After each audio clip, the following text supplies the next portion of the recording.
तुम्ही कधी लोकांना माती खाताना पाहिले का?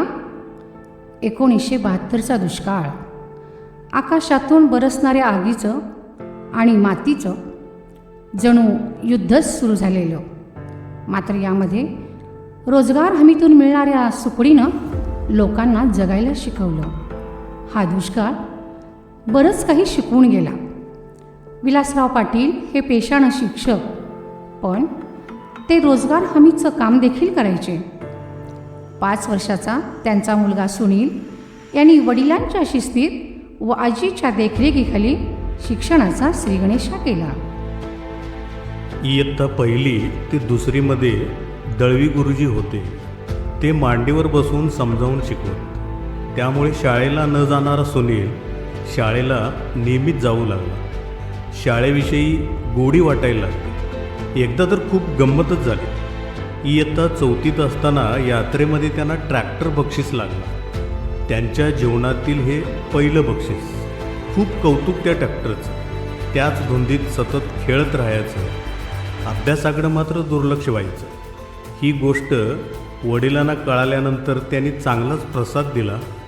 मग कळालं की खेळाबरोबर अभ्यासालाही तितकंच महत्त्व द्यायला हवं. एखादा शब्द पाठ न झाल्यास दुपारचं जेवण मिळायचं नाही. त्यातून त्यांना 3 दिवस जेवण मिळाले नाही. तिथून अभ्यासाचं महत्त्व त्यांच्या लक्षात आलं. सुनील पाटील सरांना लहानपणापासूनच ही सवय होती आणि आजही आहे. हातात कोणतीही वस्तू दिली की तिला खोलून त्यातील भाग कसा आहे हे जाणून घ्यायचं. मग ती वस्तू पुन्हा जोडताना ते चुकायचे आणि मग काय, पुन्हा त्यांना प्रसाद मिळायचा. पण सरांची ही जिज्ञासू वृत्ती आजही कायम आहे. हीच जिज्ञासू वृत्ती त्यांनी विद्यार्थ्यांना शिकवली. विज्ञान शिक्षकाची यापेक्षा वेगळी ओळख काय असू शकते? शिक्षणाबरोबर इतरही गोष्टीची आवड त्यांना होती. वारणानगर अंतर 5 किलोमीटरचं. वडिलांनी 20 पैसे दिलेले एसटीच्या प्रवासासाठी. आपण या पैशातून काहीतरी खाऊ घेऊ आणि मग ते दोघे मित्र एसटीच्या पाठीमागील शिडीवर उभा राहून प्रवास करू लागले. पाठीमागून लाईटचा उजेड यांच्या अंगावरती पडल्यानंतर लोक ओरडायला लागले आणि लोक ओरडत्याला पाहून यांनी भीतीपोटी उड्या मारल्या. अशी उडी मारली की तोंडाला हाताला चांगलंच लागलं आणि इतकी दुखापत होऊन सुद्धा वारणानगर येथे जाऊन त्यांनी प्रीतीसंगम हे नाटक पाहिलं. आयुष्याच्या वाटेवर चालताना आपण नेहमी चांगला मार्ग निवडतो. डांबरी रस्त्यापेक्षा फुपाट्याच्या रस्त्यावर पाय जास्त पोळतात. हाच धागा पकडून सरांनी आयुष्याला मजबूत व कणखर बनवण्याचा प्रयत्न केला. रात्रीच्या अंधारात घुबडाला पाहिल्यानंतर घरी भांडणं होतात म्हणून पूर्ण 1 दिवस मौन पाळून घुबडाचा आदर राखला. पण 8 दिवसात कोणाच्याही घरी भांडण झाले नाही आणि इथूनच त्यांच्या जीवनात वैज्ञानिक दृष्टिकोन जागृत झाला आणि त्यानंतर ते दररोज घुबडाला पाहत होते.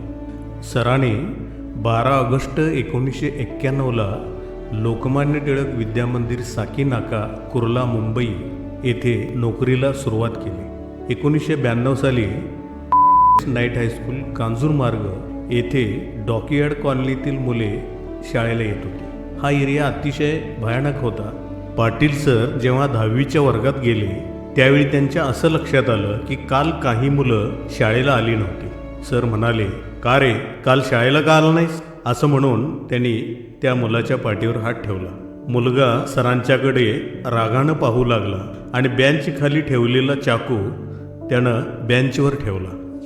पाटील सरांच्या ही गोष्ट लक्षात आली आणि त्यांनी मुख्याध्यापकांना याची कल्पना दिली. काय हो सर, मुलं वर्गात हत्यार आणतात. पाटील सर, इथे येणारी मुलं ही मागासलेल्या व अशिक्षित भागातून येतात. त्यामुळे त्यांना समजवून सांगा, मगच ती मुलं शांत होतील. त्यानंतर नाईट हायस्कूल इचलकरंजी या ठिकाणी घडलेला प्रसंग. मुलाला शिक्षा केली म्हणून मुलानं सरळ सरांना धमकी दिली. सर, तुम्ही या आमच्या भागात, धावतो तुम्हाला. आज तीच मुलं सर समोर आले की सरांचं चरणस्पर्श करतात. 1999 या साली पाटील सर सरस्वती हायस्कूलमध्ये रुजू झाले.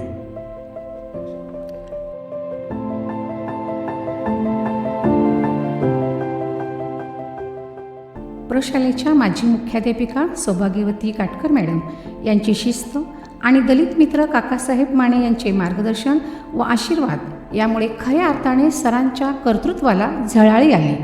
सरांची अध्यापन पद्धत अतिशय सहज व सोपी. फलकावर वैज्ञानिक आकृत्या काढून विद्यार्थ्यांना सहजपणे त्याचे अध्ययन कसे करता येईल यासाठी त्यांचे कौशल्य होते. प्रयोगशाळेत कार्बन डायऑक्साईड वायू कसा तयार करायचा याचे प्रात्यक्षिक मुलांना करून दाखवणे या त्यांच्या कार्यपद्धतीमुळे 2000 ते 2001 साली मुंबई येथे राज्यस्तरीय विज्ञान प्रदर्शनात निवड झाली. प्रोसेसच्या पाण्याचे शुद्धीकरण कसे असावे यावरचा त्यांचा हा प्रोजेक्ट होता. 4 वेळा राज्यस्तरावर विज्ञान प्रदर्शनात निवड होणं हा त्यांच्या जीवनातील अत्यंत आनंदाचा दिवस होता. निव्वळ प्रयोगशाळेत प्रात्यक्षिकच दाखवली असं नाही, तर पर्यावरणाशी एकरूप अशी वनस्पतींची ओळख करून दिली. वनस्पतींची गुणधर्म व प्रात्यक्षिक याबरोबरच पर्यावरणाचं भान म्हणून वडाची झाडं विद्यार्थ्याकडून बनवून घेऊन ही झाडं सामाजिक संस्थांना भेट दिली. सरांच्या दृष्टीने सर्वात समाधानाची गोष्ट म्हणजे वडिलांचा सांभाळ माझ्याकडून होतोय, तर दुःखाची गोष्ट म्हणजे अचानक आईचं निघून जाणं. ही पोकळी आजही सरांच्या आयुष्यात भरून आलेली नाही. सरांची दोन्ही मुलं विश्वराज व ऋषिकेश उच्च शिक्षित आहेत. लहान ऋषिकेश जर्मनीत शिकतो आहे, तर मोठा विश्वराज पुण्यात कोचिंग क्लासेस घेत आहे.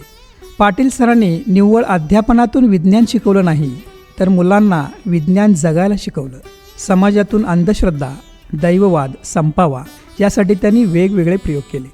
नारळावर पोटॅशियम परमॅग्नेट व ग्लिसरीन टाकले, त्यामुळे रासायनिक अभिक्रिया झाली व तयार झालेल्या उष्णतेमुळे नारळ पेटला. तांब्यात भूताला कसं बंदिस्त केलं जातं हे वैज्ञानिक दृष्टिकोनातून पटवून दिलं. विज्ञान हा विषय निव्वळ शिकवण्याचा विषय नाही, तर समाजातील चुकीच्या गोष्टी, अंधश्रद्धा दूर करण्यासाठी विज्ञानच कारणीभूत आहे.